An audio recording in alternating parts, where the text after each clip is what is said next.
उस दिन अपन लोगों ने देखा था कि इंपल्सिव और नॉन इंपल्सिव फोर्सेस में क्या डिफरेंसेस हैं। इंपल्सिव फोर्सेस जो कि लगते तो बहुत शॉर्ट इंटरवल ऑफ टाइम के लिए हैं, लेकिन उसमें ही इतना सिग्निफिकेंट चेंज कर देते हैं किसमें, मोमेंटम में। नॉन इंपल्सिव फोर्सेस ऐसे होते हैं जो फोर्सेस का मैग्नीट्यूड बहुत हाई नहीं होता और वो एक छोटे से इंटरवल में मोमेंटम में बहुत ज्यादा चेंज नहीं कर पाते। फिर आपको याद होगा इस बेसिस पे हमने कुछ न्यूमेरिकल सॉल्व किए थे, जिसमें हमने देखा था कि किसी भी इवेंट के दौरान, जैसे कि एक्सप्लोजन हुआ, जैसे बुलेट का कोलिजन हुआ, उस दौरान एक्सटर्नल फोर्सेस जो थे वो लग रहे थे, लेकिन फिर भी मैंने मोमेंटम कंजर्व कर दिया, क्योंकि उस समय जो एक्सटर्नल फोर्सेस लग रहे थे वो कैसे थे, इंपल्सिव थे या नॉन इंपल्सिव, नॉन इंपल्सिव। जैसे याद होगा एक्सप्लोजन हुआ, उस दौरान एक्सटर्नल फोर्स था ग्रेविटेशनल फोर्स। कौन सा फोर्स, ग्रेविटेशनल। तो इवेंट से पहले और इवेंट के बाद ये इंटरवल बहुत छोटा है, और इस छोटे से इंटरवल में मोमेंटम में कोई सिग्निफिकेंट चेंज नहीं आएगा या चेंज ऑलमोस्ट नेग्लिजिबल होगा। यस और नो? जब चेंज नेग्लिजिबल है तो हम मोमेंटम क्या कर सकते हैं, कंजर्व कर सकते हैं।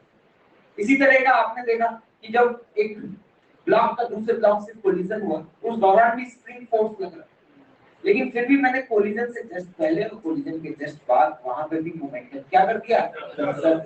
ऐसा क्यों किया?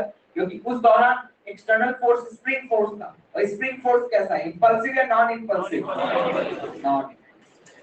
क्लियर है बात? चलिए इसी सीरीज को आगे कंटिन्यू करते हैं और अब देखते हैं कि टेंशन फोर्स किन किन सिचुएशन में इंपल्सिव हो सकता है और किन सिचुएशन में नॉन इंपल्सिव हो सकता है। मतलब अब हम बात करने जा रहे हैं टेंशन फोर्स।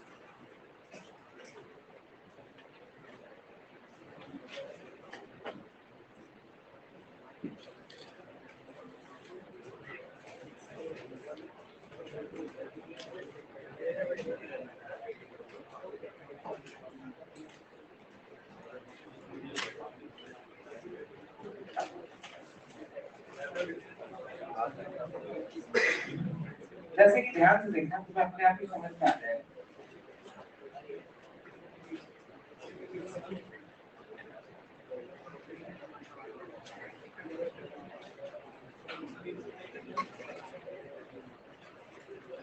जैसे कैनवास का ब्लॉक ठीक, और सपोज मैं यहाँ पे तुम्हारे सामने तीन अलग अलग कंडीशंस ले रहा हूँ।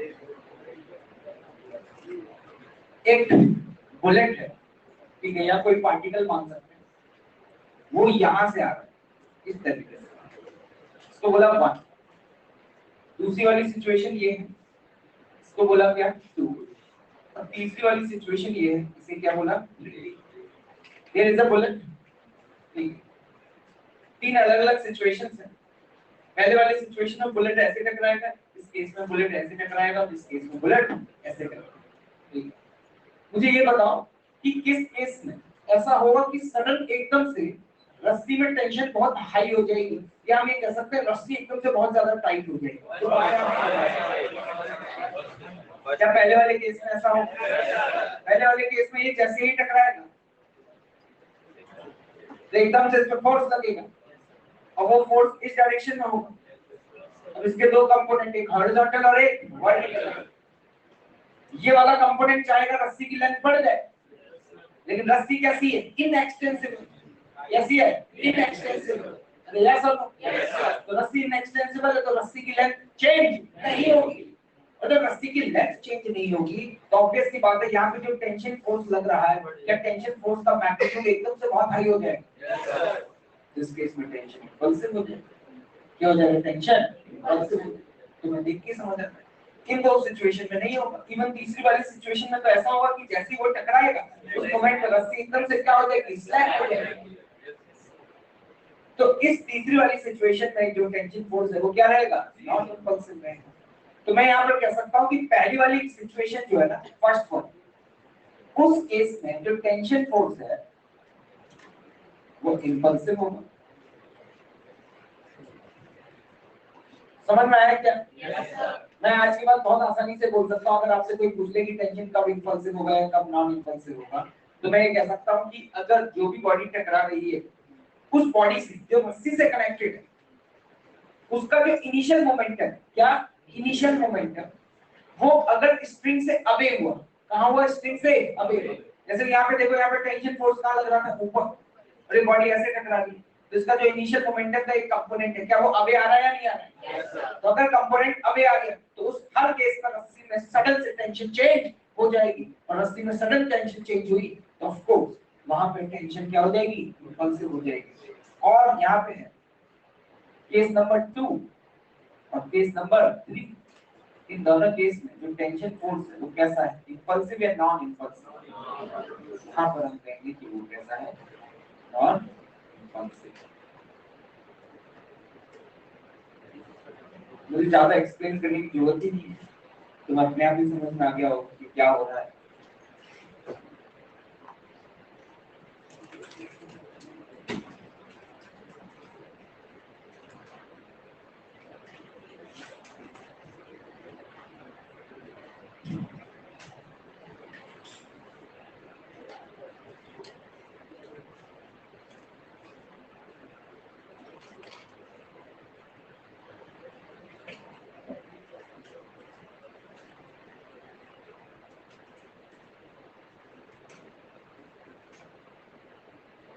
तो देखो इस वाले केस, फर्स्ट वाले केस में जब टेंशन इंपल्सिव होगी तो मुझे एक बात बताना, वाई डायरेक्शन, इसमें वाई डायरेक्शन में क्या इवेंट से जस्ट पहले और इवेंट के जस्ट बाद can I conserve the momentum?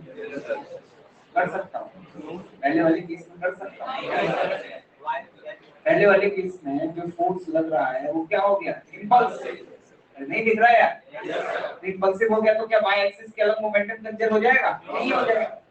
लेकिन अगर तीसरी वाली सिचुएशन देखो, तीसरी वाली सिचुएशन में क्या मैं वाई एक्सिस के अलग कर पाऊंगा? उसमें कर दूंगा, क्योंकि इसमें जब ही टकराएगा तो एकदम से रस्सी क्या होगी, स्लैप, तो उस समय टेंशन इंपल्सिव या नॉन इंपल्सिव? नॉन इंपल्सिव, तो वाई डायरेक्शन में हो गया। एक्स की मैं बात ही नहीं कर रहा, क्योंकि एक्स में तो वैसे भी कोई फोर्स लग ही नहीं रहा। अगर मैं यहाँ पे इस बुलेट प्लस ब्लॉक को सिस्टम ले लूं तो इस पूरे सिस्टम पे एक्सटर्नल फोर्स क्या है, जीरो।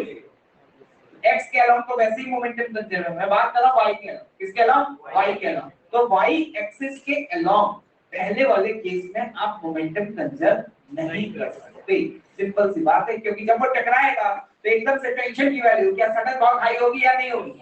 टेंशन जैसी सडन हाई हो गया तो ऑफ कोर्स वहां पे टेंशन इंपल्सिव हो गया, और अगर टेंशन इंपल्सिव है तो मैंने उस दिन बताया था कि इस दौरान आप इवेंट से पहले और इवेंट के बाद मोमेंटम कंजर्व नहीं कर पाएंगे। क्लियर है बात? अरे समझ आया? देखो ध्यान, आगे बढ़ते हैं, क्वेश्चन देखिएगा। मान लीजिए you have a block,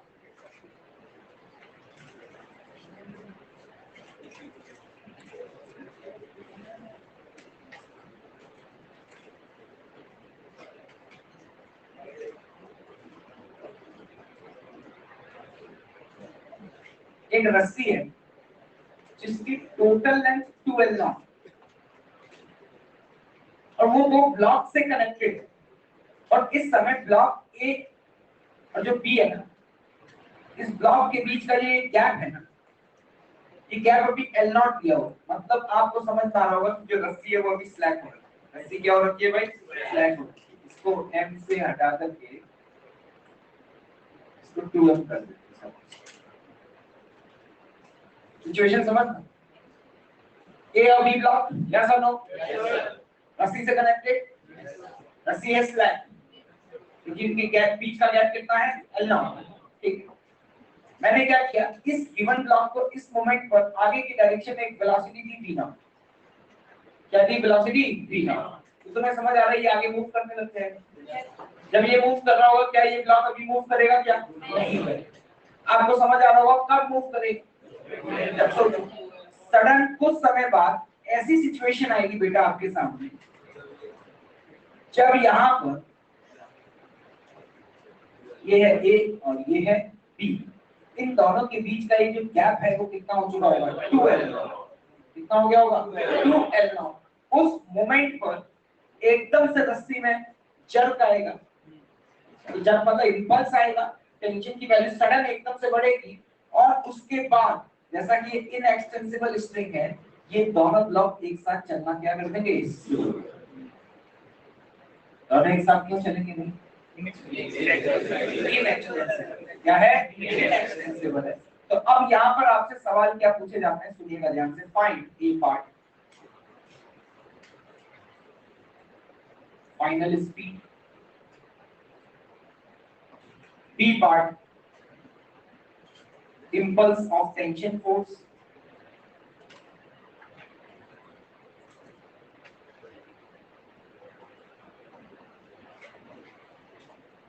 tension force का इंपल्स बता दीजिए, और last part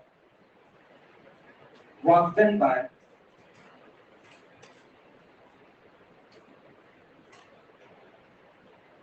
tension force. Tension force कितना वर्क करेगा, ये सपोज 3 क्वेश्चन आपसे पूछे गए। क्वेश्चन फिर से रिपीट कर देता हूँ। Find the final speed, finally both of the blocks की स्पीड क्या होगी, impulse of tension force, of work done by tension force. ठीक, तो देखो इस प्रोफाइल को करने के तरीके देखो। जब भी ऐसा हो कि कोई फोर्स इंपल्सिव हो जाए तो आप मोमेंटम कंजर्वेशन नहीं लगा, आप इस केस में मोमेंटम कंजर्वेशन नहीं लगा पाते।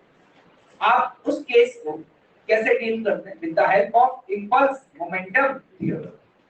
इस केस में तो किस्मत हमारी थोड़ी अच्छी है कि अगर मैं a प्लस बी को सिस्टम ले लूं, a प्लस बी को सिस्टम ले लूं, तो यहाँ पे जो टेंशन फोर्स लग रहा है वो क्या हो जाएगा, इंटरनल।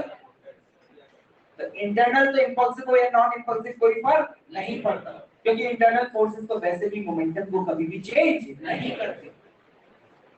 तो यहाँ पे इवन मोमेंटम कंजर्वेशन से भी आंसर आ जाएगा। जैसे फर्स्ट पार्ट सॉल्व करना था तो मैंने कहा भाई एक काम कर लो, मैंने कहा क्या, मैंने कहा a प्लस बी को सिस्टम ले लो।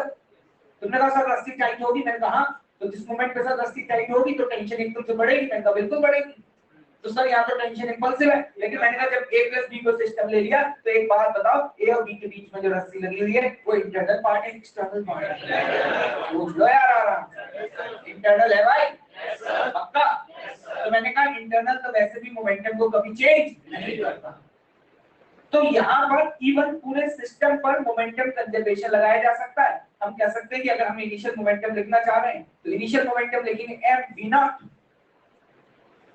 और फाइनल केस में अगर हम मोमेंटम लिखना चाहेंगे तो फाइनल केस में क्या लिखेंगे, दोनों सेम मास, सॉरी दोनों की स्पीड क्या है सेम, तो क्या लिखेंगे 3mv। तो यहाँ से आपको दिखाई दे रहा है v की जो वैल्यू है वो क्या आ जाएगी, v not divided by. This is the method number 1। यहाँ पे मैंने मोमेंटम कंजर्वेशन से कर दिया। अभी मान लो यहाँ एक्सटर्नल फोर्स होता और इंपल्सिव होता तो देखना, मैं बताता हूँ आपको सेकंड मेथड कि इंपल्स मोमेंटम थ्योरम किस तरीके से यूज करते हैं। आगे सवालों को सॉल्व करने में आपकी बहुत मदद करेगा। कौन सी theorem, impulse momentum theorem. Impulse momentum theorem कौन सा, इंपल्स बराबर चेंज इन मोमेंटम, यस और नो। जैसे कि फॉर एग्जांपल मैं इस ब्लॉक को कंसीडर करूं, ए ब्लॉक फाइनली कितनी वेलोसिटी से जा रहा है, v से, तो मैं आपसे पूछूं कि फाइनल मोमेंटम कितना हो गया इसका, 2mv। अरे yes sir, what about it's initial momentum, सोच लो यार, नहीं आया समझ, क्या इनिशियल 0 है, this is the what, change in momentum. Change in momentum बराबर क्या होता है, इंपल्स। ये लग रहा है यहाँ पर, इस पर किसका इंपल्स लगा है, टेंशन का, और अगर टेंशन का इंपल्स लगा है तो इसका नाम रख दिया IT। क्या रख दिया बेटा, IT। तो यहाँ पे लिख दिए क्या, इक्वेशन नंबर,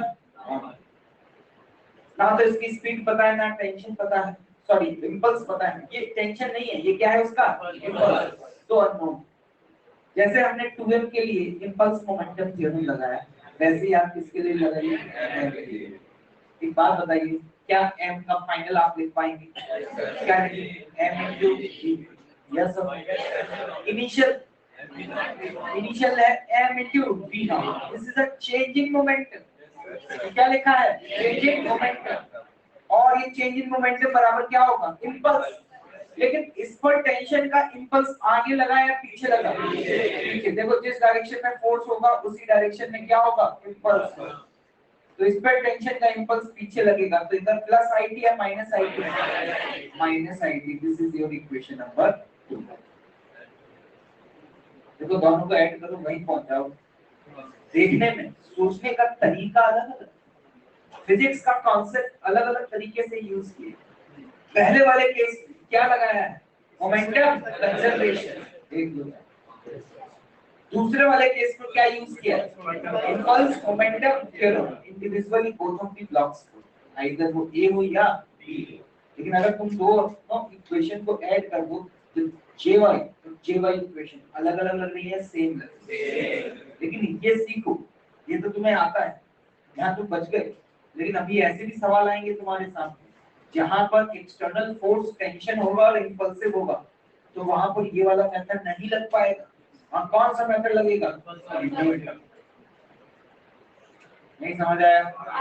तो देखना यहाँ पर हमारे पास इन सवालों को सॉल्व कर करके यहाँ पर v की वैल्यू आई थी कितनी, v0/3। अगर इस v की वैल्यू जनाब यहाँ सब्स्टिट्यूट कर दो, क्या मेरे पास टेंशन का इंपल्स आ जाएगा? तो बताइए जल्दी से कि वो वैल्यू क्या आ रही है, 2m v0/3। क्या मैं सही सोच रहा हूँ? This is answer of P part. अगले पार्ट में क्या पूछा है, वर्क डन बाय टेंशन। मैं कहूंगा कि पूरे सिस्टम की काइनेटिक एनर्जी में जो भी चेंज आया है वही क्या है, work done by tension force. लोगों ने कहा कि सर आपने तो सिखाया था पूरे सिस्टम में टेंशन फोर्स का वर्क जीरो होता है।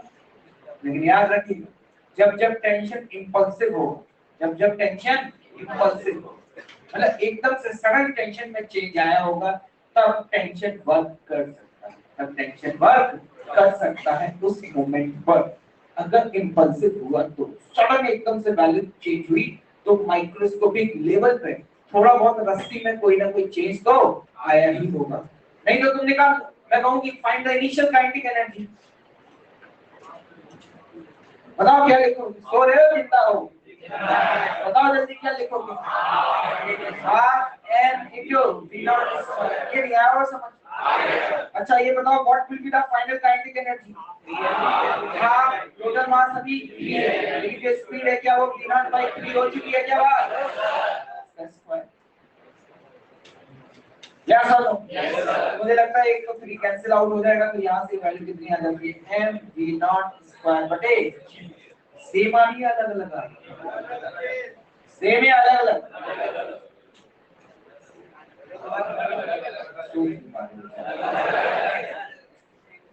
हमारी गलती सेम है अलग अलग।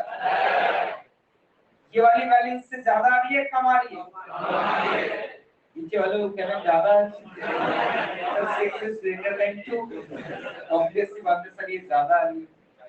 तो एक बार बताओ, if I will ask you in the C part work done by tension, बताइए क्या बताइए, work done by tension force, can I write down that is change in kinetic energy? Yes sir. क्या मुझे इनिशियल और final kinetic energy पता है तो change निकल आएगा? Yes sir. तो जल्दी से बताइए, अगर मैं चेंज लिखना चाहता हूं तो क्या लिखूंगा, m v0 square into 1/6 minus 1/2। कितना आ रहा है, m v0 square divided by 3।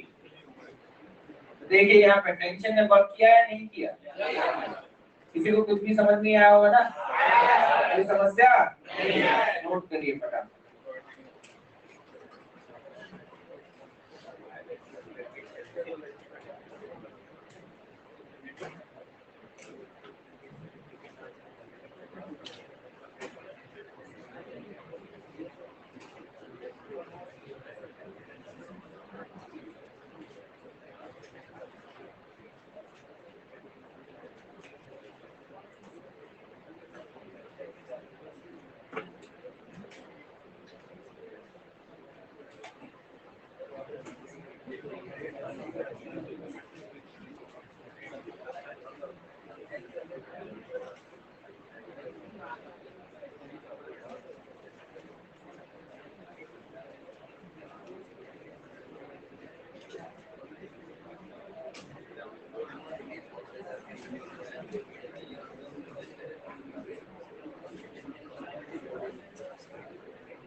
चलिए आगे बढ़े भाई, समझ तो नहीं आया हो?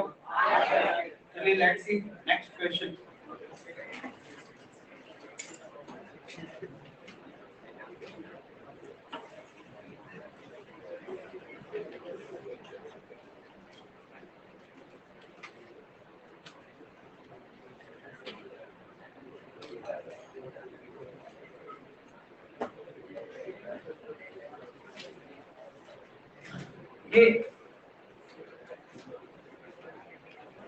ये मान लो ये बोर्ड का जो प्लेन है ना, ये हॉरिजॉन्टल प्लेन, कैसा प्लेन है? Horizontal plane. मतलब ये पूरा प्लेन, मतलब ये मान लो इसको उखाड़ करके ऐसे रख दिया, तो ये हॉरिजॉन्टल प्लेन हो गया। पिछले वाले सवाल में क्या था कि तुमने जो वेलोसिटी दी थी इनिशियल ब्लॉक को, वो अलोंग द स्ट्रिंग थी। देखो ध्यान से, किसके अलोंग दी थी? स्ट्रिंग के अलोंग। इस बार जो मैं वेलोसिटी दे रहा हूँ वो स्ट्रिंग के अलोंग नहीं दे रहा हूँ, मैंने क्या दे दिया? परपेंडिकुलर दे दिया। यहाँ पर वही सेम सिचुएशन है, इसकी लेंथ 12 नॉट थी, लेकिन इस समय इनके बीच का जो गैप था वो L नॉट था। ये मत सोचना है बाई डायरेक्शन में जा रहा है, ये हॉरिजॉन्टल फ्लोर पे ही मूव कर रहा है। किस पे मूव कर रहा है? हॉरिजॉन्टल फ्लोर पे ही मूव कर रहा है। ये ब्लॉक ए, ये block B. Find the final velocities of A and B when the string becomes taut. Find the final velocities of A and B when the string being taut.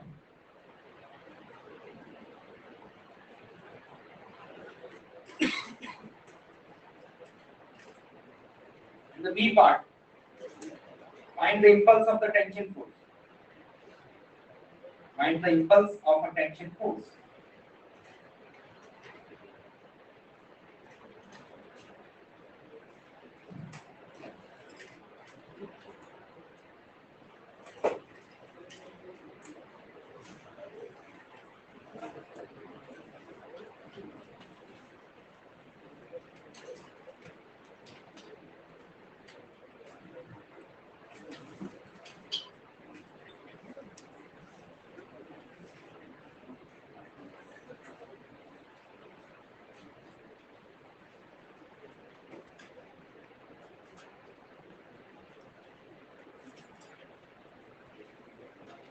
देखो ध्यान से, एक बात बता, ये ऐसे मूव कर रहा होगा, मैं यहाँ पे दो फोटो बनाऊं, है ना? फोटो बनाना बहुत जरूरी है। जब तक फोटो नहीं बनाओगे तब तक सिचुएशन समझ में नहीं आएगी।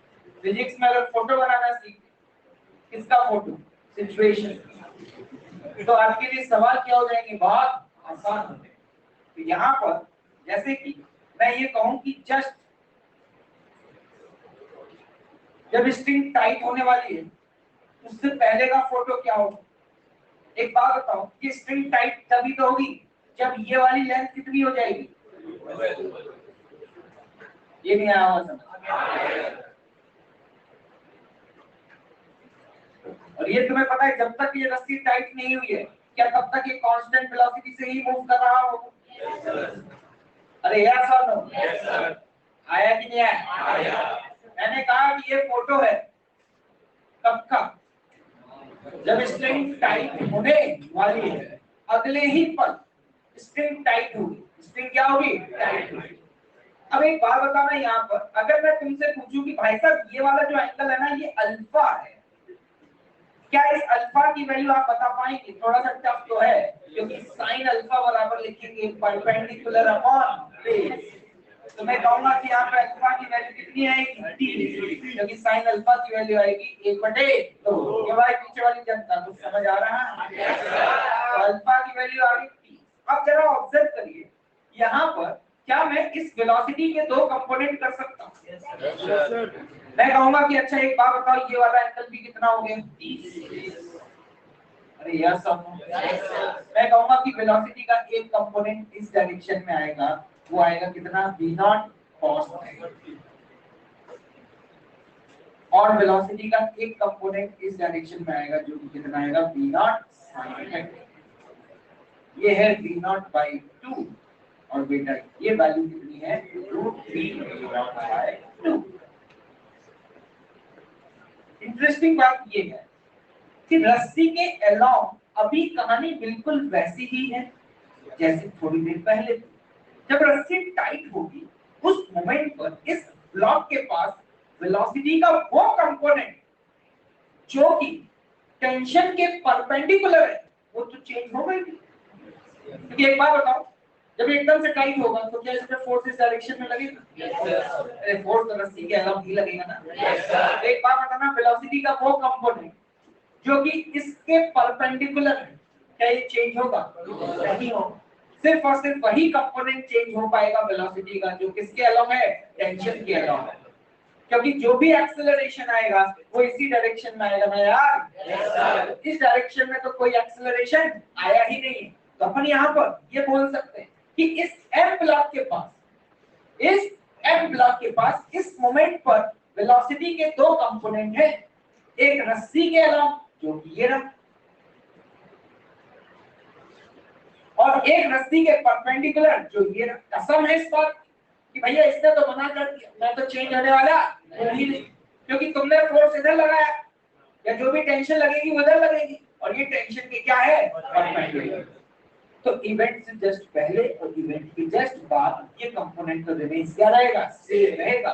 सिर्फ ये वाला कंपोनेंट चेंज हो जाएगा, और ये कंपोनेंट चेंज होके क्या हो जाएगा? तो मेरे लिए सवाल तो वैसा ही हो गया जैसा थोड़ी देर पहले करा था। मैंने कहा देखने का, इस डायग्राम को देखने का नजरिया बदल दो। क्या बदल दो? नजरिया। मैंने कहा अलोंग वाले की बात करो, परपेंडिकुलर भूल जाओ, क्योंकि परपेंडिकुलर ने पहले पता कर दिया मुझे कोई मतलब नहीं है, रस्सी टाइट हो ना हो, मैं जो था वही रहूंगा। तो जब उसने कमिटमेंट ही कर दिया कि वो बदलने वाला नहीं है, तो उस पर ध्यान देने का कोई मतलब नहीं है। तो किस पे ध्यान दें? किस पे? अलोंग। तो हमने कहा नजरिया ये है कि अलोंग इस डायरेक्शन में अगर बात करें तो तुम्हें ऐसा नहीं लग रहा है जैसे सिचुएशन कुछ ऐसी हो चुकी है, और इसके पास ये वेलोसिटी अभी कितनी है? रस्सी के टाइट होते ही आपको पता है अलोंग वाले दोनों कंपोनेंट सेम हो जाएंगे। क्यों हो जाएंगे? इसलिए इनएक्सटेंसिबल जैसी है इनएक्सटेंसिबल। फाइनली दोनों कंपोनेंट सेम होंगे या नहीं होंगे? किस्मत अभी तुम्हारी अच्छी है। Can I conserve the momentum for a whole system? क्या मैं पूरे सिस्टम का मोमेंटम कंजर्व कर सकता हूं? तो बताना इनिशियल मोमेंटम क्या लिखोगे? सॉरी, m into और फाइनल क्या लिखोगे? m से m कैंसिल आउट हो गया, यहाँ से v की वैल्यू निकल के आ जाएगी। ये लो, इंटरेस्टिंग बात, इसके लिए अगर तुम बात करो कौन से ब्लॉक के लिए? ए के लिए, तो मैं कहूंगा कि वेलोसिटी ऑफ ब्लॉक ए अगर लिखना चाह रहे हो तो वो होगी सिंपली कितनी? √3 v0/4। लेकिन बेटा अगर बी की बात कर तो क्या बी के पास सिर्फ एक वेलोसिटी है क्या? उसके पास ये भी है v0/2। तो अगर मैं इसका मैग्नीट्यूड पूछूं, क्या पूछ लूं? मैग्नीट्यूड। तो बताओ मैग्नीट्यूड कैसे लिखूं? ये नहीं लिखोगे √3 v0/4 का whole square plus v0/2 the whole square. This is the velocity of A and this is the velocity of B. Check क्या? एक बार बताओ B पार्ट में क्या पूछा? इम्पल्स। मैं कहूँगा इस ब्लॉक पे लगा दो इम्पल्स मोमेंटम थ्योरम। किस पर? ए या बी पर? ए पर। ए की वेलोसिटी में जो भी चेंज आया, सॉरी मोमेंटम, किसमें? मोमेंटम। वो टेंशन का इम्पल्स ही तो है। मैंने कहा अगर तुम इसके लिए लगाओगे तो तुम कहोगे कि देखो इनिशियल मोमेंटम क्या था? 0। फाइनल मोमेंटम कितना है? m into v। v की वैल्यू कितनी है? √3 v0/4। This is a final momentum. This is a final momentum. Yes और नो? क्या इस मोमेंटम की वैल्यू को मैं बराबर इम्पल्स लिख दूं ड्यू टू द टेंशन?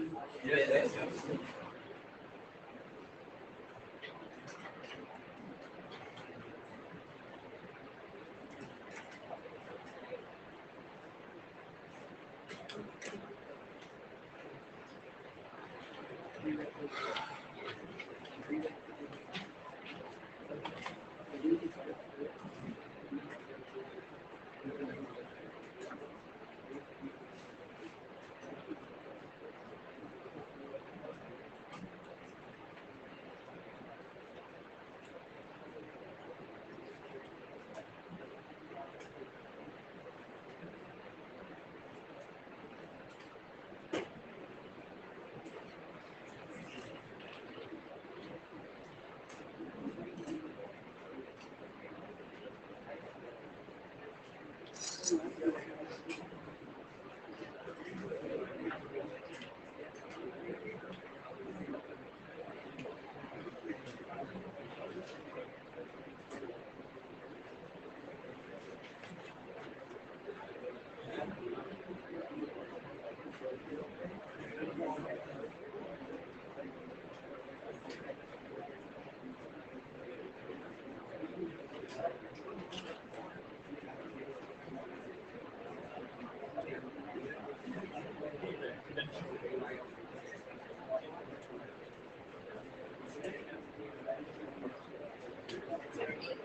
समझ तो नहीं आया होगा ना, तो आराम से स्टार मार्क कर लेना, बढ़िया सवाल। क्या किया समझ में आया? मैंने अभी दो डायरेक्शन में सोचा, एक स्ट्रिंग के अलोंग और एक स्ट्रिंग के परपेंडिकुलर। मैं यहाँ पे ऑब्जर्व कर रहा हूँ कि स्ट्रिंग के अलोंग तो कोई दिक्कत ही नहीं है, बिल्कुल ऐसी सिचुएशन है, लेकिन स्ट्रिंग के परपेंडिकुलर वाला कंपोनेंट कोई चेंज नहीं है। चलिए अगला सवाल देखते हैं। अब देखिएगा ध्यान से, मान लीजिए आपके सामने ऐसी सिचुएशन आ जाए,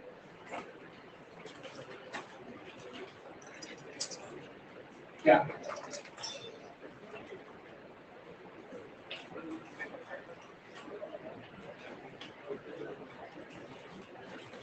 मान लो ये एडवर्ड मशीन है और इस एडवर्ड मशीन के दोनों के साइड्स पे ना सेम मास के ब्लॉक हैंग कर रहे हैं, इधर भी m मास का ब्लॉक हैंग कर रहा है, इधर भी m मास का ब्लॉक हैंग कर रहा है। क्या ये सभी को दिख रहा है? Yes sir. अभी मशीन कहीं भी नहीं जा रही, मतलब अभी ये ब्लॉक्स कहीं भी मूव नहीं कर रहे, पूरा सिस्टम रेस्ट पे था।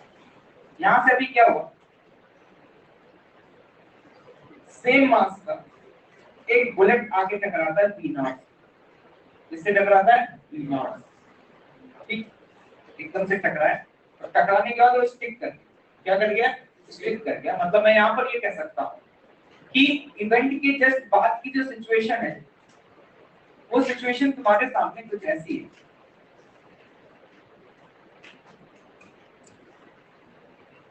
m और n मिलकर के कितने हो गए? और जस्ट आफ्टर दैट मोमेंट मान लो इसकी स्पीड है v, इसकी स्पीड भी क्या होगी? ये मैंने 2m क्यों लिखा है समझ में आ रहा है? यस। एक बुलेट स्ट्राइक किया, स्ट्राइक करने के बाद स्टिक कर, मतलब मैं ये कह सकता हूँ ब्लॉक प्लस बुलेट एक साथ चल रहा है, आया ना? Yes sir. तो इसका जो टोटल मास है that will be that 2। Total mass कितना है? 2m। और ये है, ये v से नीचे जा रहा है, ये v से ऊपर जा रहा है। यहाँ तक किसी को कोई समस्या? उससे यहाँ पे ये पूछा गया है, फाइंड एक बार फाइनल स्पीड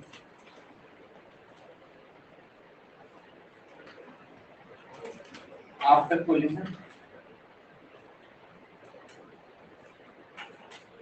पहला पार्ट। बी पार्ट पूछा गया, impulse of tension force, tension force का इम्पल्स क्या होगा? This is a question.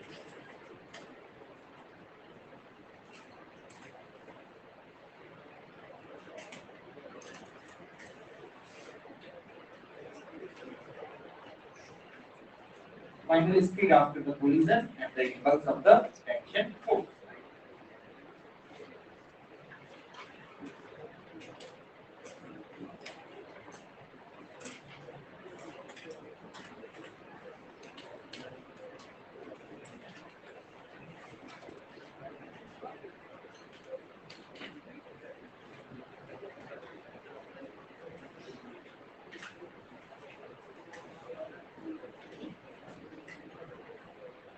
देखो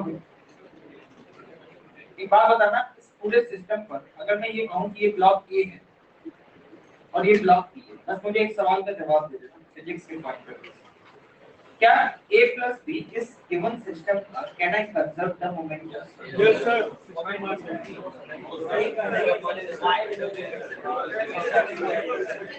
नहीं कर सकते। क्यों नहीं कर सकते जरा ध्यान से देखिए।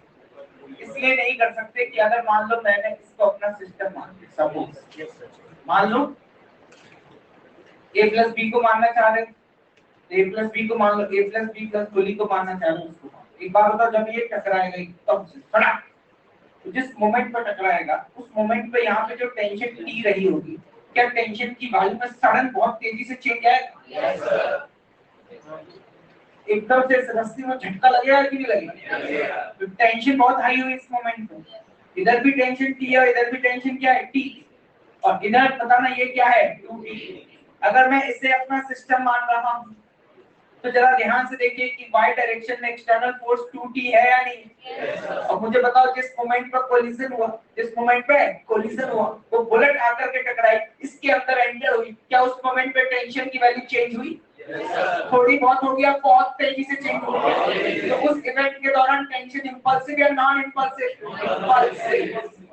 टेंशन कैसा होगा? इंपल्सिव होगा। अभी थोड़ी देर पहले बताया था, टकराने वाली बॉडी अगर मोमेंटम इस तरीके से हो कि जब वो टकराए तो जिस ब्लॉक पर टकराए उसमें टेंशन फोर्स और उसके इनिशियल मोमेंटम का डायरेक्शन हो अपोजिट, क्या हो?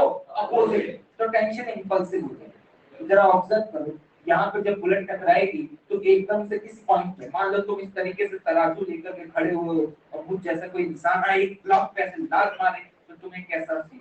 बहुत अच्छा फील होगा। क्या करोगे तुम? तो ऐसे तराजू छोड़ ही दोगे, ले भाई तू ही ले जा। मतलब क्यों ऐसा क्यों किया तुम? क्योंकि यहाँ पे जब भैया यहाँ पे तुम एक बुलेट टकराएगी तो यहाँ वाला फोर्स एकदम से बढ़ेगा या नहीं बढ़ेगा? और अगर एकदम से बढ़ेगा तो टेंशन बहुत हाई होगी या नहीं होगी? तो उस मोमेंट, वो पल जब एक बुलेट टकरा रही है, वो पल जब ये बुलेट टकरा रही है, क्या उस मोमेंट पर टेंशन इंपल्सिव या non impulsive? Impulsive. Can I conserve the momentum in Y direction? अपने हाथ खड़े करके हम सीढ़ियों पे ले जाओ। हमने निकाल पाएंगे इस सवाल का जवाब? हमने कहा ठंड रखो, कोई और भी मेथड बताया तो दो। क्या बताया? Inverse momentum theorem. मैंने कहा उस गिवन सिस्टम के अंदर जितनी भी बॉडीज हैं, हर बॉडी को पकड़ो और उस पर इनवर्स मोमेंटम थ्योरम लगा दो, इवेंट से पहले और इवेंट के बाद। क्या तुम तैयार हो? Yes sir. जरा ब्लॉक ए पर आ जाओ। किस पर आ जाते हैं? ब्लॉक ए पर। मुझे जल्दी से बताइए कि आप ब्लॉक ए के मोमेंटम में कितना परिवर्तन आया इस इवेंट के दौरान? ये पिक्चर और ये पिक्चर, ये जो फोटो दिखाई दे रही है, ये फोटो है इवेंट से पहले का बेटा, ये है जस्ट बिफोर, जस्ट बिफोर, और ये है जस्ट आफ्टर।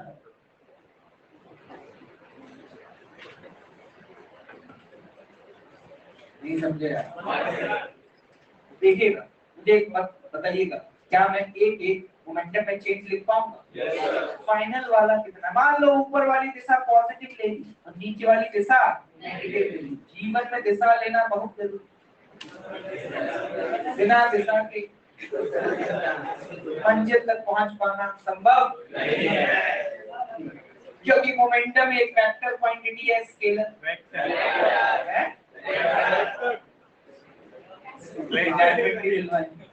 आधे कह रहे हैं स्केलर, आधे कह रहे हैं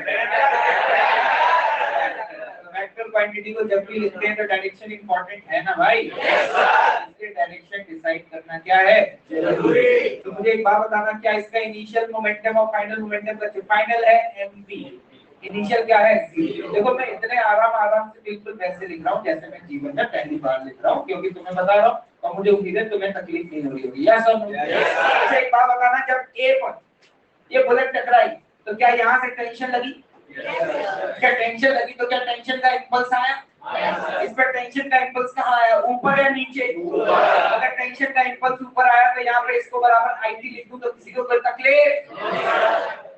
ये है impulse momentum theorem on the block A. Impulse momentum theorem on the block ए। जैसे ब्लॉक ए पे लगाया क्या, वैसे ही मैं यहाँ पर इधर लगा सकता हूँ। अब मैं कहूंगा कि आपसे बी पे मत लगाइए, क्योंकि अगर आपसे बी पे लगाएंगे तो यहाँ पे दो फोर्सेस का इंपल्स आएगा, क्योंकि जब ये बुलेट टकराएगी तो टेंशन का भी इंपल्स है, और जब ये बुलेट टकराएगी तो ये बुलेट भी तो फोर्स लगाएगी। तो जब बुलेट टकराया होगा तो उसने जो फोर्स लगाया होगा उसका भी इंपल्स आएगा। तो जब आप यहाँ इंपल्स मोमेंटम थ्योरम लगाएंगे तो इसके फोर्स का भी इंपल्स आएगा, जिसमें मैं कोई भी इंटरेस्ट नहीं है। तो एक काम करिए ना, क्योंकि जब आप इंपल्स बराबर चेंजिंग मोमेंटम लिखते हैं तो वो इंपल्स इंटरनल होता है, एक्सटर्नल होता है? एक्सटर्नल होता है। क्योंकि एक्सटर्नल फोर्स ही मोमेंटम चेंज कर सकता है, इंटरनल फोर्स तो मोमेंटम चेंज नहीं कर सकता। तो मैंने कहा कि बुलेट प्लस बी को सिस्टम मानने में एक फायदा है कि इनके आपस में बीच में जो भी फोर्सेस लगे हैं वो एक्सटर्नल या इंटरनल, तो क्या इंटरनल फोर्सेस का इंपल्स लिखने की जरूरत है क्या? अगर आप सिर्फ बी की बात करते, किसकी बात करते, तो समस्या क्या थी जल्दी बताइए। समस्या ये थी कि जब यहाँ पर चेंज इन मोमेंटम बराबर इंपल्स लिखते तो वहां पर इंपल्स एक फोर्स का नहीं आता, दो आता। एक तो रस्सी की टेंशन का आता और बुलेट के टकरा के जो फोर्स लगा है उसका भी आता है। या सब ये मैं बता ही जाता, इतनी देर में एक जना उठ के खड़े हो गए, उन्होंने कहा एक फोर्स तो आप भूल ही गए जिसका इंपल्स आपने नहीं लिखा। मैंने कहा कौन सा? सर ग्रेविटी की तो लग रही है। क्या ग्रेविटेशनल फोर्स इंपल्सिव है क्या? मैं बात कर रहा हूँ इवेंट से जस्ट पहले और इवेंट के जस्ट। ये इवेंट बहुत, इसका इंटरवल बहुत बड़ा है, बहुत छोटा। इस छोटे से इंटरवल में क्या ग्रेविटी की वजह से इंपल्स में किसी भी क्या बोला, ग्रेविटी की वजह से मोमेंटम में किसी भी तरीके का परिवर्तन आएगा क्या? तो इसलिए नॉन इंपल्सिव फोर्सेस के इंपल्स लिखने की जरूरत नहीं है। तो जल्दी से बताइएगा, अगर इसको पूरे को मैं अपना सिस्टम मान लेता हूं तो बात है ये फाइनल मोमेंटम की 2mv ऊपर है नीचे, ये बात तुम्हें पता है, लेकिन इक्वेशन को कैसे पता चलेगा?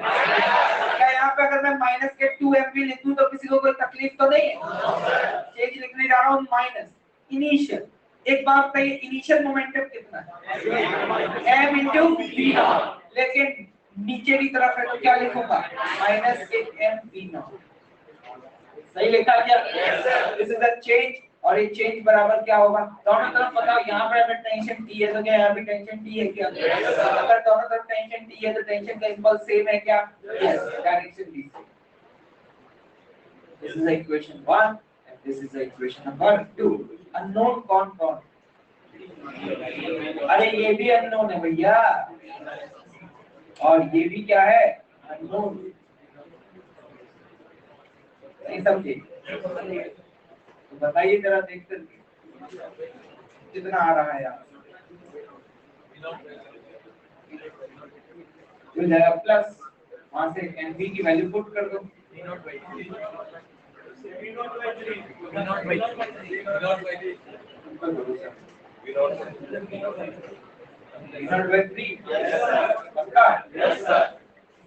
तो यहाँ पर v की वैल्यू आ जाती है कितनी?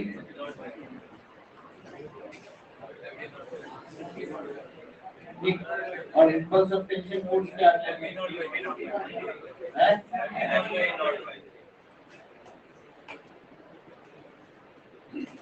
कॉन्सेप्ट समझो। आंसर तो गलत तरीके से भी निकाल देते, लेकिन वो तरीके हर बार वैलिड नहीं होते। वो अलोंग द स्ट्रिंग, क्या along the string momentum conservation लगा देते हैं।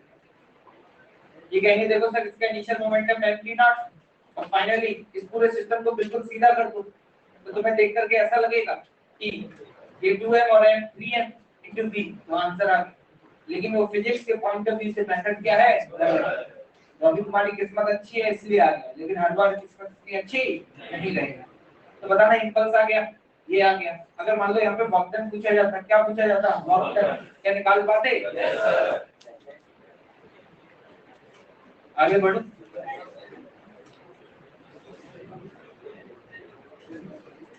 इक्वेशन ये इक्वेशन लिखना कितने लोगों को नहीं आया? आ गया? पक्का? कोई भी सवाल कर दोगे? अगला सवाल कर देता हूँ।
मास है, ठीक है, इसका नाम है A, there is axial block, इसका मास है 2 है, इसका नाम रखा है।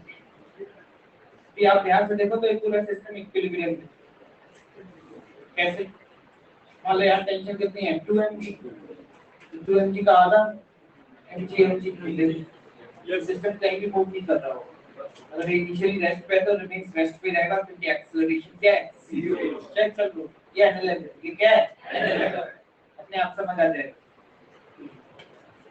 क्लियर? अब हुआ क्या, रेस्ट पे था तो अच्छा नहीं लगा, यहाँ से एक बुलेट आया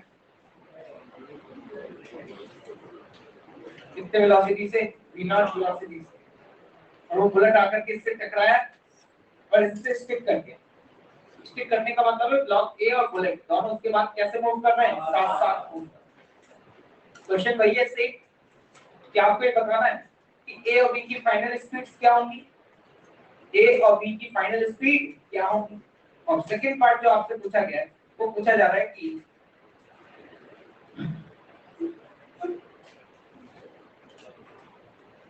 impulse of a tension force on block B, impulse of a tension force on the block B,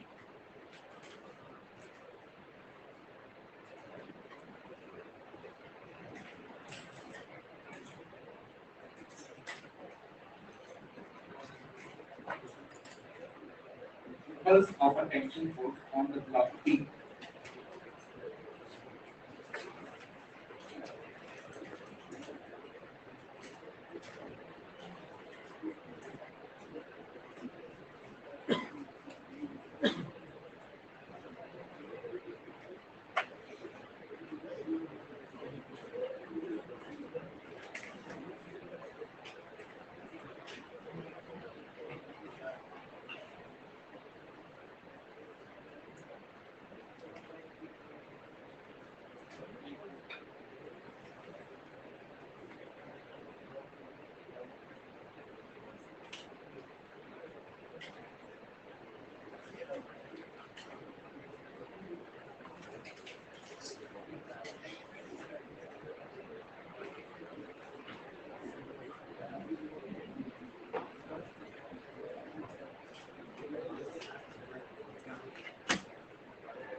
चलिए लेट्स सी देखते हैं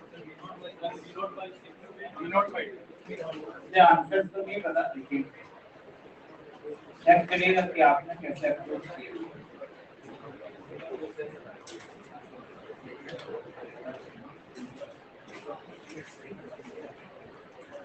नहीं कह सकता उनके बाद इसका मार्क्स भी 2m हो गया मान लो,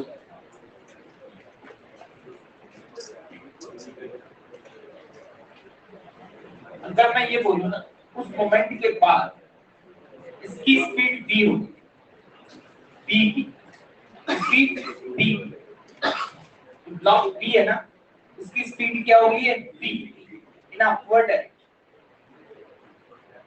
तो मैं ये बोल सकता हूँ कि यहाँ पे जो ब्लॉक ए और बुलेट दिखाई दे रहे हैं, दिखाई दे रहे हैं yes, इनकी स्पीड v नहीं होगी, इनकी स्पीड 2v होगी। पहली गलती यहाँ होती है। कैसे, स्ट्रिंग कंस्ट्रेंट, अगर यहाँ टेंशन T होती तो यहाँ टेंशन T होती, यहाँ टेंशन T होती और यहाँ टेंशन 2T होती। तो मैं समझ आता होगा समेशन टी डॉट टी पूरे सिस्टम पे क्या होना चाहिए 0। पहली गलती लोगों से ये होती है, वो सोचते हैं कि इसकी स्पीड v तो इसकी भी v होगी, ऐसा नहीं है। इस वाली रस्सी में टेंशन डबल है 2t है और इसमें टेंशन t है और t डॉट v 0 होना चाहिए, तो टेंशन आधी होगी तो स्पीड डबल आनी। कुछ याद आ रहा है? Yes sir. Strict constraint, yes और नो? Yes sir. तो यहाँ पे देखिए गौर फरमाइए, पहली गलती ये होगी। अब आगे बढ़ते हैं। मैंने कहा कि इस गिवन ब्लॉक पे इम्पल्स मोमेंटम थ्योरम लगा। इनिशियल मोमेंटम 0, फाइनल मोमेंटम बताओ क्या लिखोगे 2mv। अरे हाँ या ना? Yes sir. अगर यहाँ टेंशन 2t है तो t का अगर मैंने टेंशन t का इंपल्स अगर मैंने I बोला, क्या बोला I, तो अगर टेंशन 2t है तो 2t का इंपल्स 2I होगा या नहीं होगा? क्यों? क्योंकि इंपल्स बराबर होता है f into टाइम। क्या होता है f into टाइम। तो फोर्स अगर डबल तो इंपल्स भी डबल। तो यहाँ पे टेंशन 2t है तो यहाँ पे ऐसे लिखूंगा, देखो ये हो गया चेंज इन मोमेंटम बराबर क्या लिखूंगा 2it। इक्वेशन नंबर 1 ये तुम्हारे लिए क्या आ गया बेटा, इक्वेशन नंबर 1। अब आते हैं इस पर बताओ फाइनल मोमेंटम कितना 2m और 2v कितना है, फाइनल कितना है? क्या -4m भी लिख सकता हूँ? पक्का? माइनस इनिशियल, क्या इनिशियल बताओ कितना mv0 प्लस है minus, minus minus plus mv0 लिख दूं तो कोई तकलीफ? This is a change in momentum, नहीं है? और यहाँ पे टेंशन कितनी है t है 2t है t है, तो यहाँ पे इंपल्स जो लिखोगे वो क्या लिखोगे it। This is the equation number. मुझे लगता है यहाँ पे दो ही अननोन, कितने लोगों ने इसी तरीके से इक्वेशंस लिखी हुई? एक it अननोन है और एक कौन अननोन है v अननोन। आप यहाँ से 2 से 2 कैंसिल कर दें, it की वैल्यू mv पुट कर दो, कितनी mv, और चेक करके बता ये वैल्यू क्या आ रही है सॉल्व करने पे। ये आएगा -4mv प्लस mv0 बराबर क्या आएगा mv m क्या हो जाएगी कैंसिल आउट, ये बेटा उधर चला जाएगा, v0 बराबर क्या आ जाएगा 5v। यहाँ से v की वैल्यू आती है v0/5। ये तो किसी काम से नहीं आ रहा। तो देखो v तुमने इसकी वेलोसिटी मानी थी, तो मैं कहूंगा v की जो वेलोसिटी है ना वो होगी v0/5। और अगर a की बात करो, इसकी बात करो a, तो a की जो वेलोसिटी है वो कितनी है 2v, तो वो लिखोगे क्या 2v0/5। देखो यार दो जगह गलती करते हैं लोग, एक गलती करते हैं स्पीड, इसकी भी v मान ली इसकी भी v मान ली। अगर मान लो यहाँ थोड़े समझदार है बच के निकलते, यहाँ बच के निकलते, दूसरी गलती होती है दोनों में टेंशन का इंपल्स सेम मान लिया, ऊपर भी it मान लिया और नीचे भी it मान लिया। अगर यहाँ पर तुमने ध्यान नहीं रखा तो गलती होने की संभावना क्या है, जरा ऑब्जर्व करो यार ध्यान से देख। यहाँ पे मैंने टेंशन का इंपल्स it लिखा है तो ऊपर 2it लिखा है, क्यों लिखा है समझ आ रहा है? क्योंकि 2m और m ब्लॉक पे सेम टेंशन फोर्स है, अलग अलग टेंशन फोर्स अलग अलग है, इसलिए वेलोसिटी भी अलग अलग आ रही है। स्प्रिंग कंस्ट्रेंट से सोचोगे तो क्लिक कर रहा होगा। यहाँ से आपके पास a और b की स्पीड आ गई, a और b की क्या आ गई स्पीड आ गई। किसी को समझ आया क्या? जल्दी से बताइएगा अगले पार्ट में क्या पूछा गया? इंपल्स ऑफ टेंशन किसके ऊपर b। इंपल्स का मतलब है change in momentum, change in momentum. तो अपन सीधे सीधे लिख सकते हैं b पार्ट का जो आंसर होगा that is what 2m into v। तो b की वैल्यू कितनी है v0/5। This is the impulse of tension on the b। कितने लोगों का सही था? बस इतने शानदार परफॉर्मेंस, क्यों भाई गलत कैसे हो गए?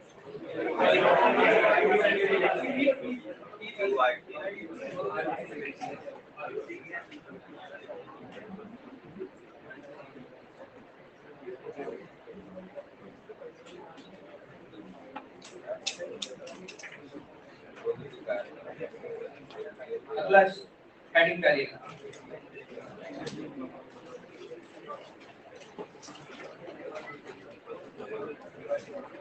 normal and friction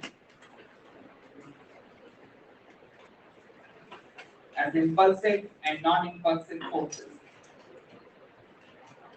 Normal and friction as impulsive and non-impulsive forces.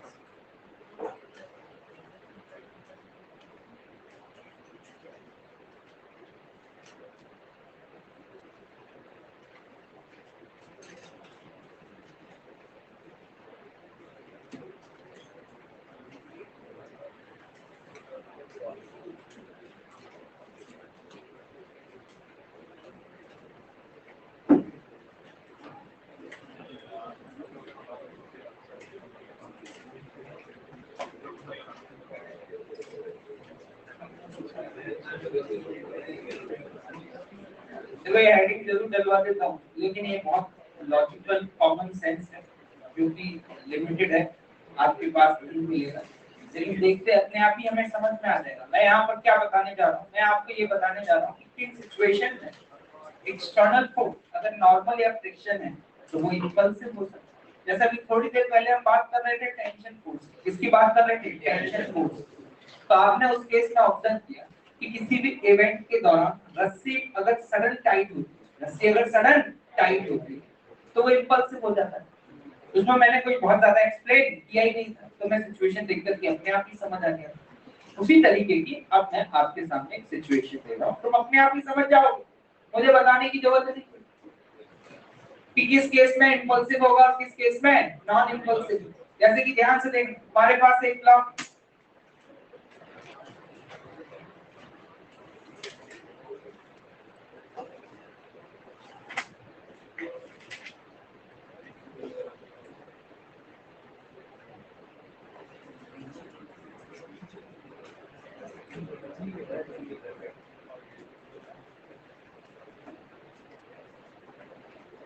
मान लो इस तरीके के शेप का ब्लॉक, ठीक है।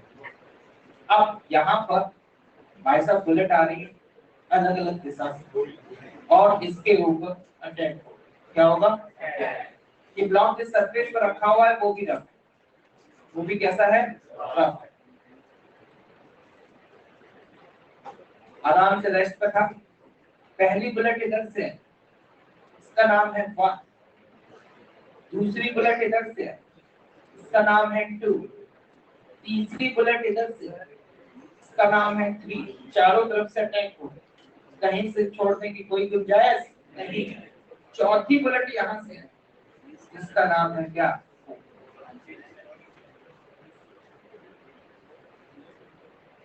ठीक है। 4 बुलेट हिट कर रही है अलग अलग मोमेंट में, चारों एक साथ नहीं बात कर रहे, एक बार में एक ही चर्चा। ठीक है। तो अब मैं आपसे ये पूछना चाह रहा हूँ कि यहाँ पे क्या जमीन से नॉर्मल लग रहा होगा? yes, तब जब यहाँ पे ये बुलेट टकराएगी, जब ये बुलेट टकराएगी तो आपसे सवाल ये पूछा कि किस सिचुएशन जमीन से लगने वाला नॉर्मल इंपल्सिव होगा? कसम बता रहा हूँ, आज तक मुझे बताने की जरूरत नहीं पड़ी, लोग अपने आप ही बता देते हैं कॉन्सेप्ट। और ये रिकॉर्ड जो है मैं उम्मीद कर रहा हूँ आज भी नहीं टूटेगी। क्या कहते हैं, टूटने के लिए भी बने, तुम्हें तोड़ दिया जाएगा, रिकॉर्ड टूट। मैं बताता ही नहीं कुछ, मैंने कहा कि किस सिचुएशन जमीन से लगने वाला नॉर्मल इंपल्सिव होगा? जब यहाँ कोलिजन हो रहा है, क्या हो रहा है? कोलिजन।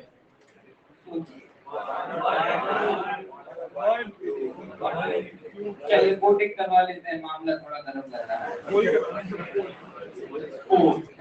कितने लोग कहते हैं बात मल्टीपल करेक्ट आंसर हो सकते हैं ना, ऐसा नहीं। वन में कितने लोग कहते हैं कि वन के केस में नॉर्मल इंपल्सिव हो, और एक दूसरे को देख करके हाथ ऊपर जा रहे, अपना दिमाग नहीं चला रहे। भाई तूने खड़ा किया, चलो भाई मेरा भी बोल है, भाई ने बोला तो नॉर्मल इंपल्सिव ही होगा। 2 3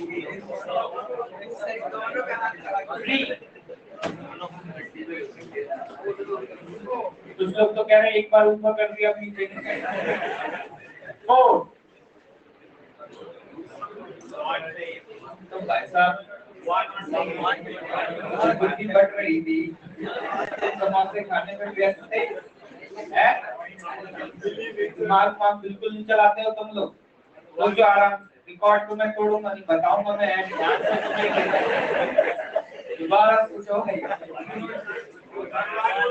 सवाल सुन लीजिए, मुझे पता है आधी जनता को तो सवाल ही नहीं पता, वो सिर्फ हाथ ऊपर कर रही है।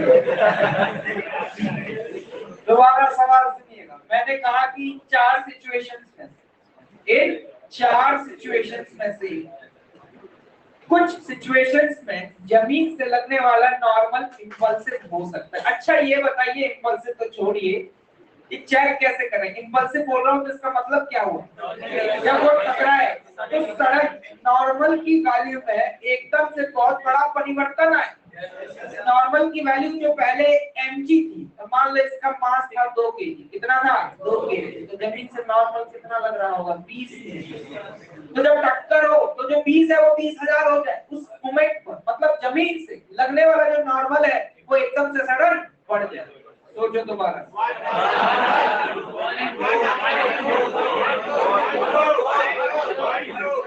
1 and 2 वो सिचुएशंस नॉर्मल इंपल्सिव। सोचिएगा आराम से, अभी दिमाग चल जाएगा तुम्हारा। यहाँ पे टकराया, क्या जमीन तोड़ के नहीं जाएगा क्या?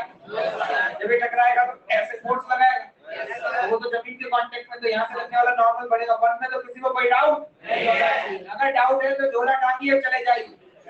वन में भी अगर डाउट आ रहा है तो कोई इसको नहीं है, 0% संभावना है सिलेक्शन की, पहले ही बता।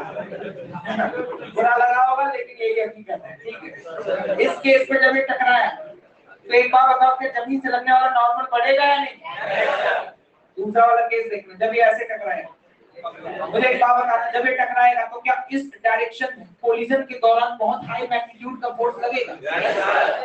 मुझे इससे कोई मतलब नहीं, ये तो मैं जानता हूँ बहुत हाई है, ये तो मैं जानता ही हूँ बहुत हाई है, मैं इसकी बात नहीं करता, मैं बात कर रहा हूँ जो जमीन से लग रहा है उसकी। अरे हाँ है ना भाई, जब कोई किसी से टकराता है तो क्या छोटा फोर्स लगाता है, बहुत हाई मैग्नीट्यूड का फोर्स, हाई मैग्नीट्यूड का फोर्स लगाता है। तो मैं इसकी बात नहीं कर रहा हूँ कि ये फोर्स इंपल्सिव है नॉन इंपल्सिव, ये तो इंपल्सिव ही है। अगर टक्कर होगी तो बहुत हाई मैग्नीट्यूड का फोर्स लगेगा ना भाई। तो इसकी बात हो रही है, नीचे से जमीन से लगने वाले नॉर्मल की बात हो रही है, नॉर्मल की बात हो रही है। पहले तो समझे बात क्या हो रही है, ठीक है। एक बात बताओ, क्या इस डायरेक्शन में बहुत हाई मैग्नीट्यूड का फोर्स लगा या नहीं लगा? अगर हाई मैग्नीट्यूड का फोर्स लगा तो क्या इसके 2 कंपोनेंट किए जा सकते हैं, एक है इसका पैरेलल कंपोनेंट और एक है इसका परपेंडिकुलर कंपोनेंट। एक बात बताओ, इस परपेंडिकुलर कंपोनेंट को कैंसिल आउट करने के लिए क्या जमीन यहाँ से नॉर्मल लगाएगी? अगर ये जमीन पर रखा हुआ तो कसम इस बात की कि ये ब्लॉक वाई डायरेक्शन में डिस्प्लेस नहीं हो सकता। अगर डिस्प्लेस होगा तो सिर्फ x के अलोंग होगा, y के अलोंग डिस्प्लेस नहीं होगा। क्या मैं कह सकता हूँ y के अलोंग तो इस पर नेट फोर्स 0 रहने वाला है? तो एक बात बताओ, जब इस तरीके से टक्कर हुई तो इसके 2 कंपोनेंट, एक ये और एक ये, मान लो ये वाला फोर्स था 10,000, कितना था? 10,000। इसका ये वाला कंपोनेंट आ गया 3,000, कितना आ गया? 3,000। तो इसको कैंसिल आउट करने के लिए यहाँ से जो नॉर्मल लग रहा है वो सडन एकदम से बढ़ेगा या नहीं बढ़ेगा? सेकंड वाले केस में भी नॉर्मल क्या हो जाएगा? इंपल्सिव हो जाएगा। जब ध्यान से देखिएगा, इंटरेस्टिंग बात तुम ऑब्जर्व कर पा रहे होगे, नॉर्मल तब इंपल्सिव होगा जब टक्कर लगाने वाला पार्टिकल, टक्कर लगाने वाला पार्टिकल जो फोर्स लगा रहा है उस फोर्स का एक कंपोनेंट नॉर्मल की विपरीत दिशा में आ जाए। आपने जो बोला सुनने में मजा बहुत आया, लेकिन समझ में कुछ भी नहीं आया, कोई समस्या की बात नहीं है। जब ध्यान से देखना, तीसरे वाले केस में जब वो ऐसे टकराएगा, क्या कोई भी कंपोनेंट डाउनवर्ड डायरेक्शन में आएगा? जब 3 ऐसे टकराएगा तो फोर्स तो ऐसे ही लगेगा। तो इस केस में नॉर्मल इंपल्सिव या नॉन इंपल्सिव? Non impulsive. अब आते हैं चौथी वाली सिचुएशन, इसमें आते हैं चौथी वाली सिचुएशन में, जरा गौर फरमाइएगा। जब वो ऐसे टकराएगा, जब ऐसे टकराएगा तो ये F परपेंडिकुलर ऊपर की तरफ आएगा, नीचे की तरफ? ऊपर की तरफ। अरे ऊपर की तरफ आएगा तो नॉर्मल और कम हो जाएगा, नॉर्मल और कम हो जाएगा। तो नॉर्मल इंपल्सिव रहेगा क्या? नहीं रहेगा। पहले 20 था, कितना था? 20। फोर्स ऊपर लगा तो जमीन से लगने वाला नॉर्मल और कम हो जाएगा। क्या हो जाएगा? और कम हो जाएगा। इट मे बी पॉसिबल कि फोर्स इतनी तेज लगे कि हवा में ही आ जाए, नॉर्मल 0 ही हो जाए। नॉर्मल क्या हो जाए? 0 ही हो जाए। अरे ऐसा भी तो हो सकता है भाई। तो मैं एक सिंपल सा स्टेटमेंट बोल सकता हूँ, जब टक्कर हुई उस दौरान जो टकराया उसने जो फोर्स लगाया, उस फोर्स अगर एक भी कंपोनेंट नॉर्मल विपरीत दिशा में आ गया तो नॉर्मल उसका अपोज करने के लिए एकदम से बढ़ जाएगा और उस केस में नॉर्मल इंपल्सिव हो जाए। आवाज नहीं लग रही है भाई? तो जरा जल्दी से बताइए क्या अपन यहाँ पर कह सकते हैं पहली वाली कंडीशन और दूसरी वाली कंडीशन, क्या इस वाली कंडीशन में नॉर्मल इंपल्सिव है भाई? अब तीसरी वाली और चौथी वाली कंडीशन में क्या नॉन इंपल्सिव है भाई? अच्छा एक बात बताइए, नॉर्मल की चर्चा तो होगी, लोगों ने कहा फ्रिक्शन की चर्चा नहीं हुई है। मैंने कहा जब जब नॉर्मल इंपल्सिव होगा तब तक फ्रिक्शन भी इंपल्सिव होगा, क्योंकि फ्रिक्शन की मैक्सिमम वैल्यू होती है म्यू है। क्या होती है? म्यू है। ठीक, फ्रिक्शन की मैक्सिमम वैल्यू क्या होती है? म्यू एन होती है। अगर नॉर्मल बढ़ेगा तो ऑब्वियस सी बात है फ्रिक्शन भी बढ़ेगा। तो फ्रिक्शन में तुम्हें कभी भी दिमाग चलाने की जरूरत नहीं है। पहले वाले केस में और दूसरे वाले केस में मैंने कहा कि नॉर्मल इंपल्सिव है तो मैं कहूंगा नॉर्मल के बगल में फ्रिक्शन भी लिख देना, क्योंकि फ्रिक्शन और नॉर्मल दोनों कौन है? Bye bye. समझ में आए तो ताली बजा देना, नहीं आए तो भी बजा देना।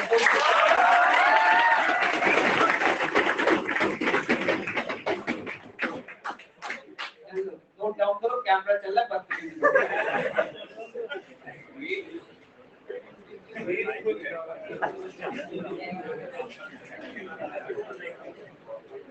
कहाँ जाएगी ये रिकॉर्डिंग?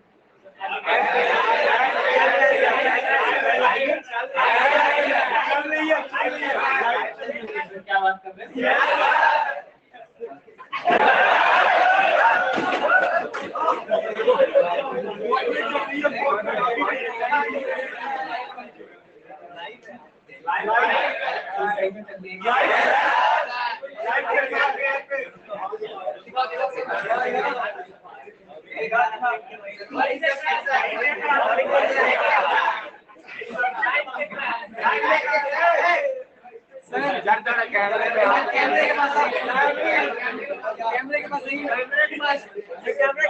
कमेंट किसके आ रहे हैं? हाउ आर यू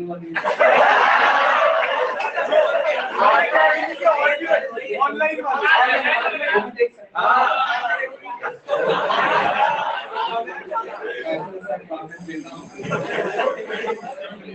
कोई दिक्कत नहीं।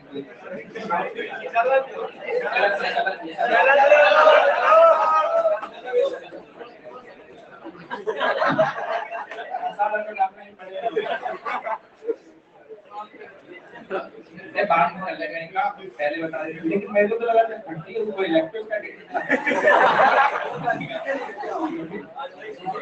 वैसे नहीं देखेगा तो कहे अभी इलेक्ट्रिक सेक्टर के साइड का धोखा हो गया। चलिए भाई अगला सवाल देखते हैं, क्या ये सिचुएशन समझ आ गई? क्या ये स्टेटमेंट लिखवाने की जरूरत है कि नॉर्मल का भी कौन से होगा? ये आएगा कॉमन सेंस से। कौन से सेंस से? कॉमन नहीं है। मैं आपके सामने दो सिचुएशन दे रहा हूँ।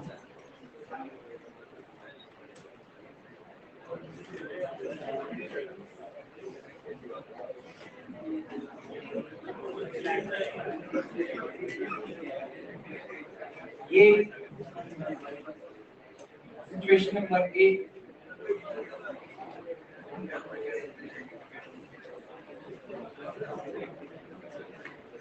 एंगल थीटा, ये एंगल भी थीटा। एक बैच, ठीक है, एक ए सिचुएशन, ये बी सिचुएशन। इन दोनों सिचुएशन में एक बुलेट आ रही है और वो बुलेट किस तरीके से v नॉट वेलोसिटी से आ रही है और टकराएगी। ठीक, ऐसे इस केस में भी ऐसे ही आ रही है और ऐसे टकराएगी। सिचुएशन समझने का प्रयास करिए।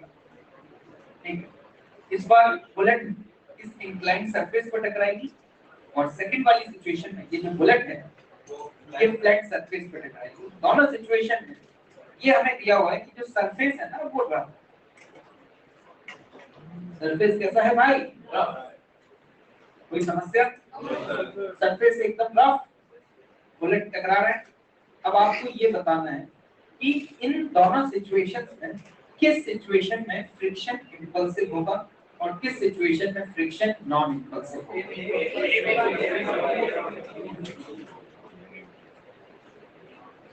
समय शुरू हो चुका है आपका, जल्दी से बताइए।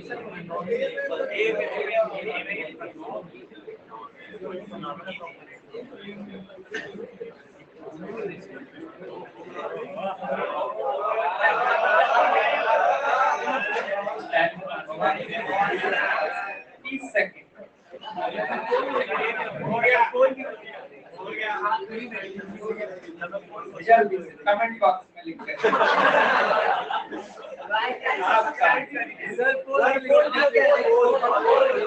ऑनलाइन से बैठे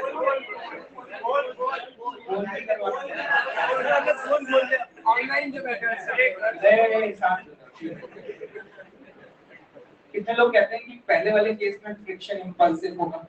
हाउ मेनी ऑफ यू? कितने लोग कहते हैं कि दूसरे वाले केस में भी फ्रिक्शन इंपल्सिव होगा? इंटरेस्टिंग बात ये है कि सिर्फ इसी केस में इंपल्सिव होगा। पहले से आप इस बात को समझो, जब भी कोई बॉडी टकराती है तो जो फोर्स लगाती है ड्यूरिंग द कोलिजन वो हमेशा सरफेस के क्या होगा? परपेंडिकुलर। जैसे मैंने आपको बताया भी था, जब ये टकराएगा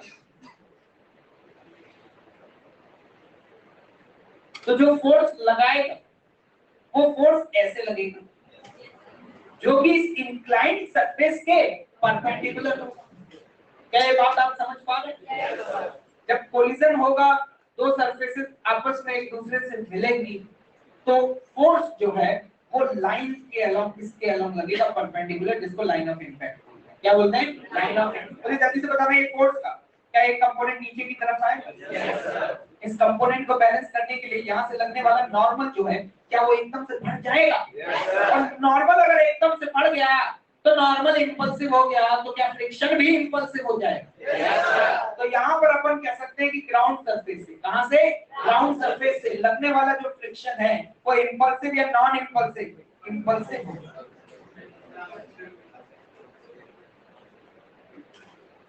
यहाँ से लगने वाला फ्रिक्शन क्या होगा? इंपल्सिव। इस वाली सिचुएशन में देखिए, जब ये टकराया तो क्या इसने फोर्स इस पर इस डायरेक्शन में लगाया? क्या इसका कोई भी कंपोनेंट नॉर्मल से अवे आ रहा है क्या?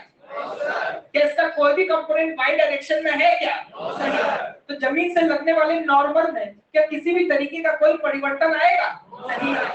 तो इस केस में नॉर्मल इंपल्सिव या नॉन इंपल्सिव? Non impulsive. अगर नॉर्मल नॉन इंपल्सिव हुआ तो गारंटी है और कसम है इस बात की कि फ्रिक्शन भी क्या होगा? नॉन इंपल्सिव ही होगा। नहीं आ रहा समझ? सवाल ये एडवांस में एक बार आया, सवाल ये था कि भैया ये बताओ कि इस केस में क्या हम एक्स एक्सिस के अलोंग मोमेंटम कंजर्व कर सकते हैं? जैसे ही मोमेंटम कंजर्वेशन का सवाल हमारे सामने आता है तो सबसे पहला थॉट जो हमें क्लिक करता है वो ये है कि एक्सटर्नल फोर्स है या नहीं, पहली चीज। फिर हम ये चेक करते हैं कि उस इवेंट के दौरान जब कोलिजन हो रहा है उस समय एक्सटर्नल फोर्स इंपल्सिव है या नॉन इंपल्सिव? क्लियर है मेरी बात?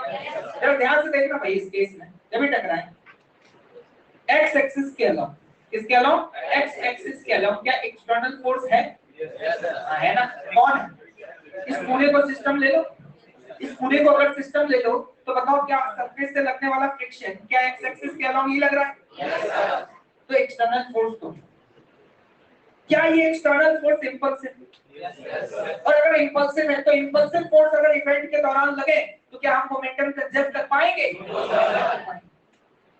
तो इस केस में आप एक्स एक्सिस के अलोंग मोमेंटम कंजर्व नहीं कर सकते। लिख लीजिएगा इस बात। लेकिन इस वाले केस में देखना, जब ये टकराया तो यहाँ से फ्रिक्शन लगेगा क्या? हाँ लगेगा। लेकिन ये फ्रिक्शन कैसा है? Non impulsive. फ्रिक्शन की वैल्यू बढ़ नहीं पाएगी। तो आपको मैंने उस दिन बताया था एक्सटर्नल फोर्स नहीं देखते सिर्फ, हम ये चेक करते हैं कि एक्सटर्नल फोर्स का नेचर क्या है, इंपल्सिव या नॉन इंपल्सिव। क्या इस केस में तुम्हें दिख रहा है कि फ्रिक्शन लग तो रहा है? लेकिन इस केस में during the event friction impulsive या नॉन इंपल्सिव? अगर नॉन इंपल्सिव है can I conserve the momentum? क्या इवेंट से जस्ट पहले, इवेंट के जस्ट बाद क्या मैं ये कह सकता हूँ कि इस केस में इस पूरे सिस्टम के मोमेंटम में परिवर्तन नहीं होगा या परिवर्तन इतना कम होगा कि उसको नेग्लेक्ट किया जा सकता है? हाँ तो पता। तो इस केस में मोमेंटम कंजर्वेशन एक्स एक्सिस के अलग होल्ड करेगा, इसमें मोमेंटम will conserve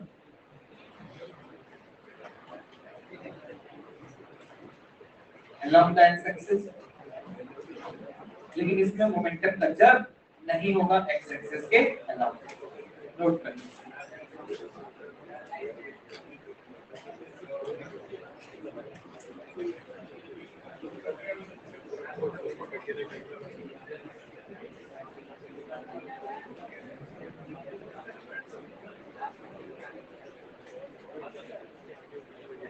बातचीत में नोट करो फटाफट,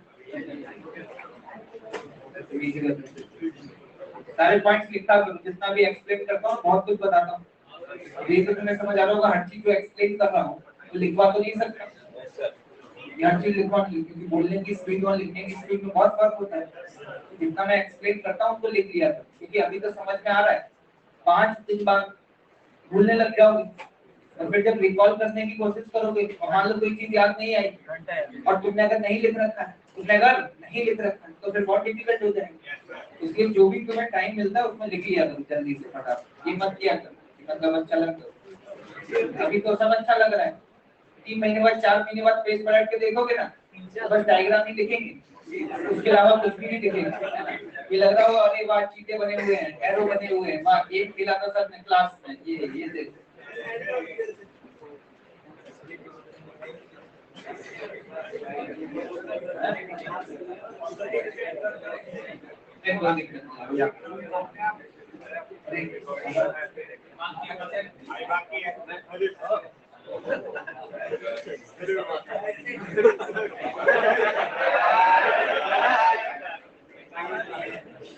आगे बढ़े क्या?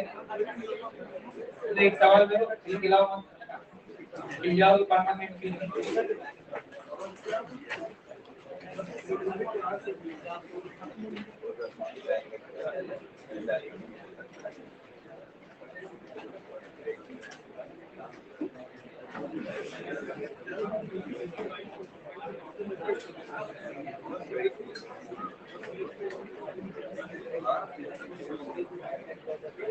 देखो ये ब्लॉक है 2 kg का, 5 मीटर पर सेकंड से मूव कर रहा है, ठीक।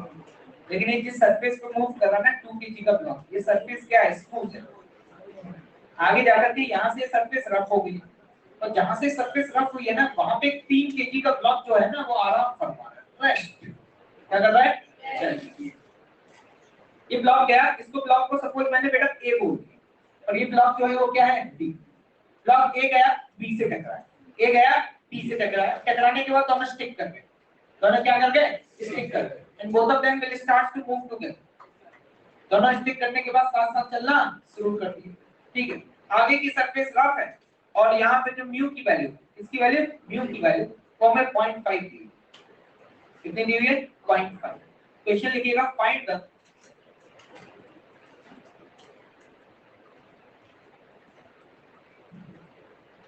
distance traveled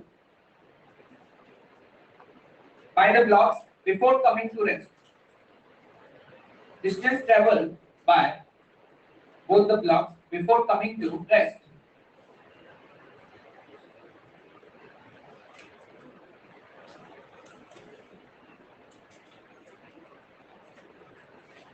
सोचिए फटाफट। मेरा सवाल आप लोगों से ये है, इवेंट से पहले कितना मोमेंटम होगा? 10। इवेंट के जस्ट बाद सिचुएशन समझिएगा, इंटरवल कौन सा ले रहा हूँ? कोलिजन जस्ट होने वाला है और कोलिजन हो चुका, ये वाला इंटरवल। ये इंटरवल कितना बड़ा है? क्या बहुत छोटा है?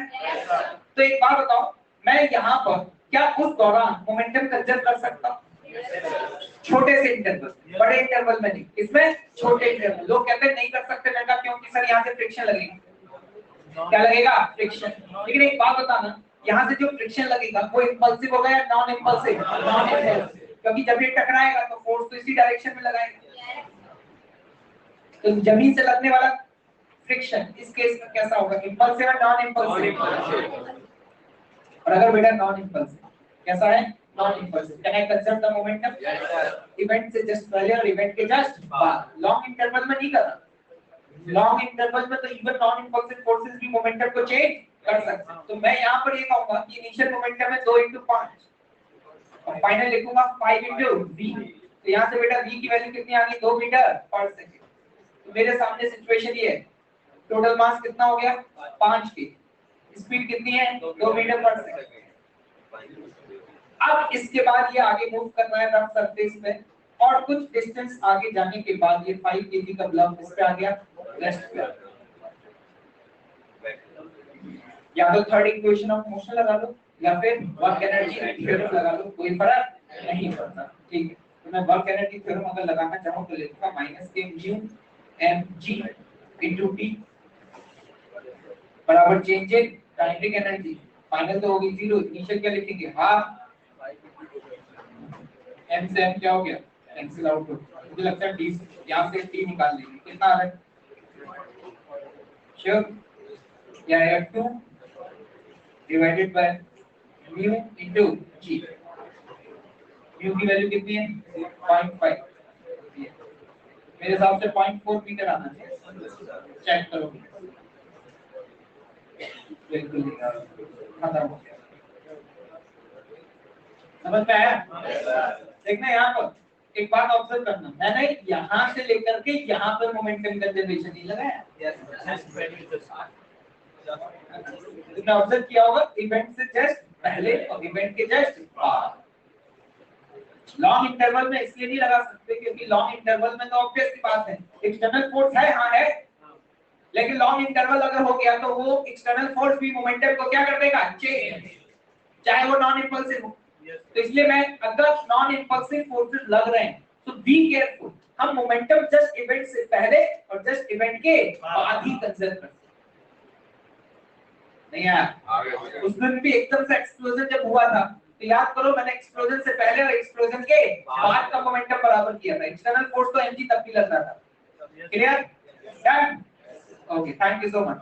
कल स्टार्ट करेंगे कोलिजन। हां, ELP होमवर्क लेते हैं। अगला ELP कौन सा है?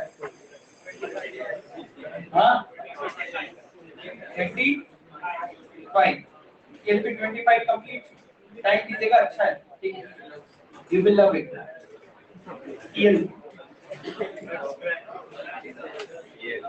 ELP 25 कंप्लीट करिए।